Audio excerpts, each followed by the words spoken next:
Hey everyone, this is Russ from Retro Gamecore. So today we're going to remove the original screen from my RG350 and upgrade it with the screen from the RG350M, which has a much higher pixel density, so it's a 640 by 480 display, so it'll have twice as many pixels and twice as sharp of a screen.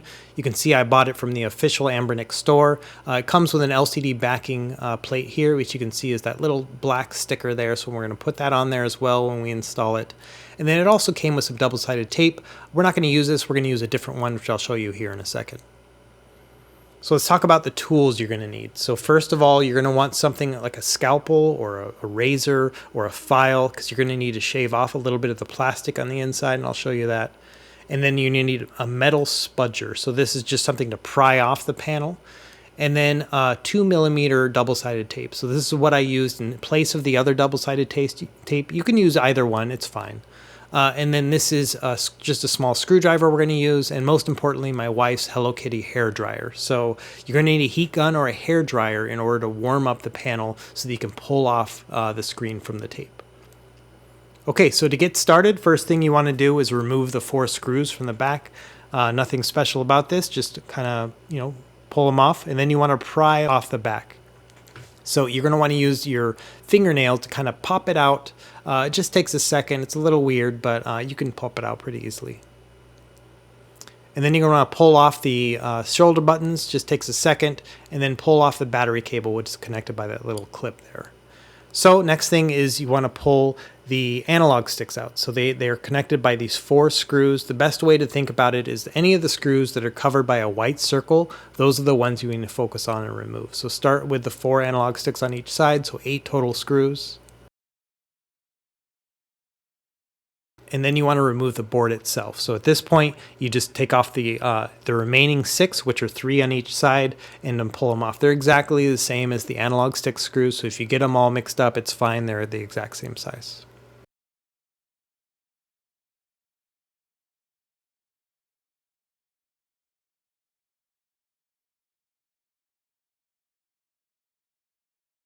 Okay, so now you want to pull that top orange piece off. So that next thing you want to do is remove the ribbon cable. So you're gonna pull up on that little white part. There's a little bit of a latch there. So undo the latch, and then you're gonna pull the ribbon out from underneath it. And that's it. You're gonna kind of have removed at that point all of the connectors, other than the 2 small red and black cables, which are for the speakers. So let's pull back the board. We're gonna pull off all these bottom buttons. So you have the volume rocker, your reset button, the power button. So we'll go through those. You can pull off your face buttons, so that's going to be your start and select buttons,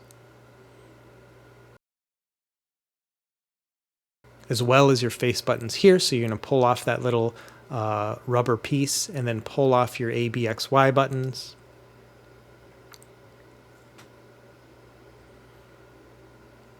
And then finally the D-pad. So you're going to pull off the same rubber thing. They're identical, and then you just pull off the D-pad. Okay, so we're almost there now. So next thing is you want to pull off the outer band. So that's another orange band for me here. So I'm pulling that off.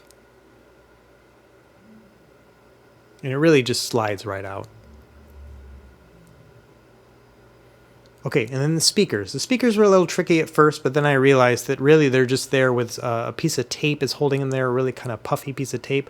So you can actually just pull them out, and they still kind of stay sticky, so you can just put them right back in. As long as you don't let a bunch of dust get on them, so you don't spend a week with them sitting out in the air, I think they'd be fine, So I just pulled them out and then put them right back in. Okay, so here's what we're working with. We've got our plastic face plate, and then we have our LCD panel that we need to remove. So I'm just moving all of the parts and pieces onto a plate and getting them out of the way. There's kind of a small amount of pieces to remember where they all are, so I just kind of threw them all together. Okay, so we need to get this LCD panel off first. And there's actually 2 pieces to it. There's a glass panel on top and an LCD panel underneath it. So this is where the fancy hairdryer comes in. And spoiler alert on this actually blew a fuse at my house. And so I was warming it up, and I probably spent maybe 2 minutes on high heat just on the panel here, just moving it around. And you'll see here in a minute the power went out. And because it was still hot at that point, I decided to keep working in the dark. So it's going to be a little bit dark for your video. I apologize for that. But, you know, I just had to work with what I had. So there, power went out, and I was like, all right, still going to go through it. And so I grabbed my tools, and I took the spudger, and I just started to pry off that glass covering. And so it's really pretty easy. Actually, once it's warm, the tape comes off really easily. So you just kind of get in there and pull it off. People use credit cards or screwdrivers, whatever it needs to be. I would just, if you have a spudger, use it. Otherwise, a credit card would be fine. And I cracked the glass a little bit, but that's actually because I had a screen protector over the glass protector. And so that's what actually cracked. And so now we're just left with the raw LCD panel. So what we're going to do in this is we're actually going, the last one we pulled up, this one we're going to push down. So you take the spudger and you push down and you pry it away, but you push it away from the case and below it, as opposed to pulling it up towards you. And this one actually came off even easier on that side. Okay, so once I had all that out and everything was good, I went and turned the circuit breaker back on, got the power back on, and so now we're left with the case. And what we need to do now is trim around this plastic, because the LCD panel is a different size. If you look on, this is the 350M, it has just a tiny little lip there. So all we need to do is cut it so that that lip rests right on the case. And luckily, it looks kind of confusing, you're like, oh, I'm gonna have to measure, but luckily on the back there, if you just cut flush along the bottom and the sides there, it gives you that lip exactly the size you need. So all you need to do is get a scalpel or a razor or a file or even sandpaper, and you just need to cut that part out. And you just make sure it's flush with the back. Now, word of warning, I actually, in the first few seconds of doing this, I actually nicked myself with the scalpel. And so I went and took a break and then went back to it. And then I realized that it just wasn't going to work, that the way my setup was just too difficult to work with. So you can see here, I use an iPad to record the video, and then I use my son's Duplo Legos to hold it up. And then I'm working in this small corner here. And just having them work with a scalpel and whatnot, I kind of gave up. And so I said, you know what, I'll do it off camera. So here it is. I've gone through and shaved everything off. And it took me about 20 minutes, and that includes the time I had to spend putting a Band-Aid on myself and being embarrassed. But I got through it and went and scraped it down. It took about 20 minutes. The plastic is pretty soft. I think in hindsight, I think a file would have been easier to use, but it's neither here nor there. So if you push it in and you look, that lip fits perfectly because it's flush with the back. And so that's it. That basically is all you need to do in terms of shaving. It's definitely the hardest part of this whole install. So now you want to take that little piece of 2mm tape and you want to put it all along the sides here. And if you don't have the 2mm tape, it's fine. Just make sure you have a small piece of double-sided tape that goes along each side. It can have a little bit of overhang. It's not the end of the world, but I really wanted to make sure I did it right. And so I had some of this 2mm tape. And so I just went through and put it along all the sides. And you can see I didn't get it perfect. You know, sometimes I went a little bit over, so I had to cut it off. On the bottom, I didn't go as far as I probably could have, but it's fine. It's just enough to hold that LCD panel in place. Okay, so here's what it looks like when I have all of the pieces on. And so now it's just a matter of pulling off that top part of the tape. It took a second, but once I figured out how much pressure to put on there, I just pulled them all right off. And then you just need to seat the LCD panel in there. And then I would suggest, after you put it in, push down for a good 3 or 4 minutes. Make sure it's really snug in there. You could even put a weight on it for a little bit just to make sure it's good.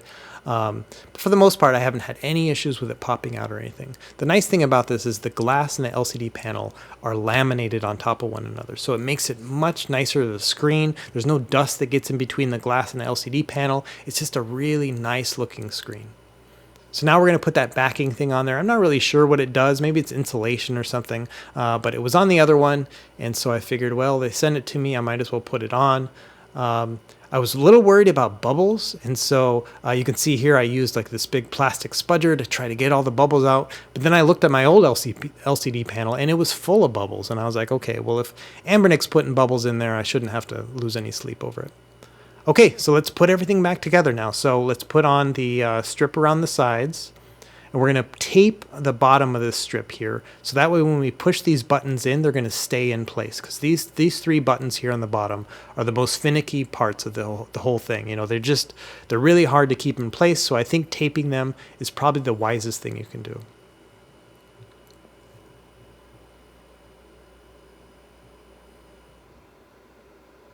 And then once I have them in there, I like to push my thumb against the tape on the button so that it makes sure they're nice and snug in there.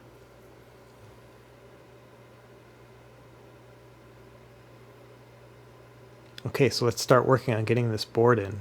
And then we want to get the ribbon cable in. And so this is, you just pull the ribbon cable up and then you just seat it into that white piece there. And then you're going to flip the switch down and that holds it into place. I thought it would go a lot further in than it did, but it actually didn't go that far in, but it works fine. And then put in the speakers. You want the metal part facing down. Okay, and you just push those back in real nice and easy.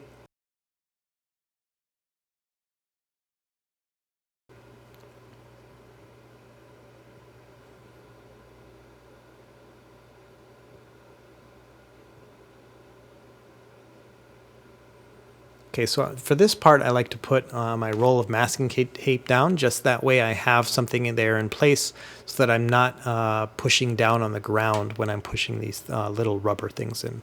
So push the rubber things in, and then go and do the same thing. You know, you already did the D-pad, so now you can do the face buttons. The thing about this, when you put the face buttons back in, make sure that the thickest part of the prongs, the 3 prongs that sit out, is seated correctly in the thick part of the enclosure. And once you have that set up, it's all fine. And you know, if they have A, B, X, Y on them, make sure you're putting them in the right position. Yeah, and you just push it in. Okay, and then you put the top part of the band around. I put that in. And then really after then, you know, you just want to pop the board itself in. So I like to push it in against the bottom first and then pop it in with the top. And you'll know it's fitting right. Well, here I actually forgot to put the start and select buttons in. So put the start and select in and then pop it in nice and easy. And you'll know it's working if it stays in position once you've popped it in. That means that you're probably good to go. And then put all your screws in for your board and then for your analog sticks.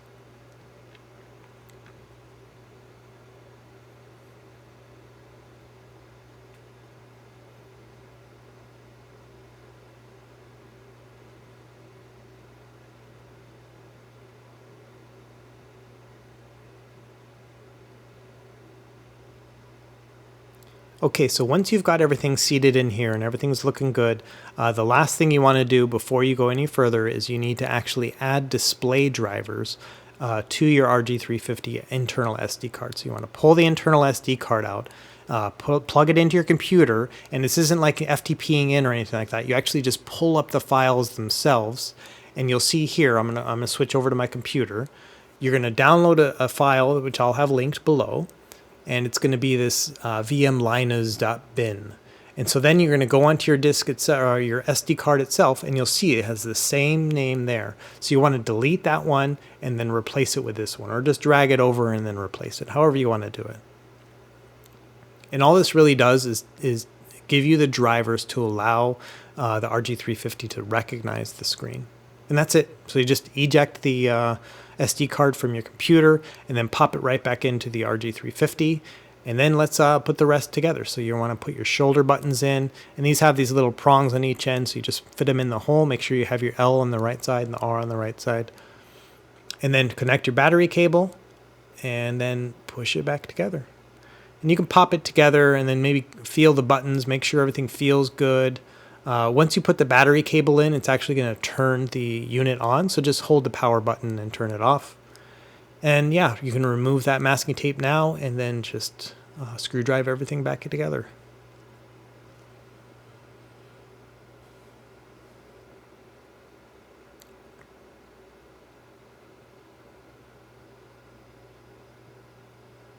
Okay, moment of truth. You turn it on and see how it works, and looks fine to me. You know, it's can do one of two things at this point. You can keep it as is, which has the new display drivers, or you could actually flash the new RG350 firmware, RG350M firmware, excuse me, right onto the device itself. So you treat it like an RG350 from a software perspective at that point. And it's basically an RG350M at that point. So let's pull up a game that I know is going to go to native resolution of 640 by 480. So I'm going to do Otomex, and I'm going to do Doom. And if you actually look at the set video mode option, you can see right there it already defaulted to 640 by 480. So already you're having double the resolution for this game just automatically.